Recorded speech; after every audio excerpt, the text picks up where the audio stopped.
Hi mga kayolo, for today's video, samahan nyo ako mag-explore. Dahil naka-work leave tayo ng mga panahong to, lulubos-lubosin na natin na tayo magpapakalayo. Nahuhulaan nyo na ba kung nasan tayo? Wow! Welcome to the province of Bohol. For our first stop, let's see the beauty of Alona Beach, the top beach destination on the island. For our next destination, nag-rent muna kami ng motor para makarating dito. Welcome to Man-Made Forest. Bilar Man-Made Forest is a 2 kilometers forest. It is made with white and red mahogany trees. Dito madalas nag-stop by ang mga tourists para mag-picture. After natin magpahinga at mag-picture sa Man-Made Forest, punta naman tayo sa Bohol Tertiary Conservation Area. Dito makikita ang smallest primate in the world. Oh, nakita nyo na ba siya? Tara, pasok na tayo sa loob.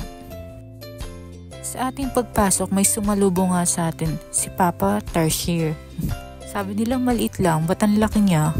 At kung hindi kayo nakapagpa-picture ng I Love Bohol, dito makikita mo ang malaki nilang signage na I Love Bohol. At since nawala pa tayong pag-picture sa I Love Bohol kanina, yan, picture muna. After mag-picture, tara guys, libutin na natin ang area.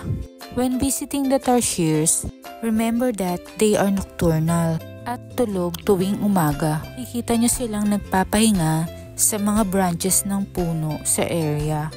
By the way nga pala mga kayolo, kapag nandito tayo sa sanctuary, let's make sure to keep the noise down kasi sensitive po sila sa sound. Pwede po natin silang picturean pero let's make sure that the flash was turned off para hindi po sila magising. And guys, touching them is also a no-no kasi baka may stress out sila. O diba, kala nyo lang tayo lang ang na-stress? Sila rin pala. Habang nag-ikot-ikot tayo sa area, meron naman mga taong mag-a-assist sa atin kung saan yung daan at kailan pwedeng mag-picture. O diba, ang cute nila? Bucket list unlock. O parang may balak lang. After maglibot sa area, meron din silang souvenir shop. Meron dito mga keychain, wallet, coin purse, at chicha worm. After natin sa tertiary, let's see the iconic Chocolate Hills. We can view the hills from the Chocolate Hills complex, kung saan merong viewing deck with a stunning 360 view. Trivia time! Do you know guys that the Chocolate Hills has been declared the country's 3rd National Geological Monument? At isa siya sa 8th Wonder of the World. And here we are kayolo. Kapag nasa I Love Chocolate Hills stop na tayo, magbabayad tayo na entrance fee for around 100 to 150. Then isasakay nila tayo ng shuttle paakyat sa taas. Dito pa lang guys, makita nyo na ang ganda ng view. Welcome to Chocolate Hills Complex. O ayan mga kayolo, nakikita nyo ba yan? Mapapalaban na naman ang resistensya natin mamaya. Tara mga kayolo, bago mapalaban, tayo mag-ikot-ikot muna. Sa part na to, maganda rin mag-picture for souvenir. Dito naman makikita ang kainan, CR at souvenir shop. At ito na nga, tayo aakyat na.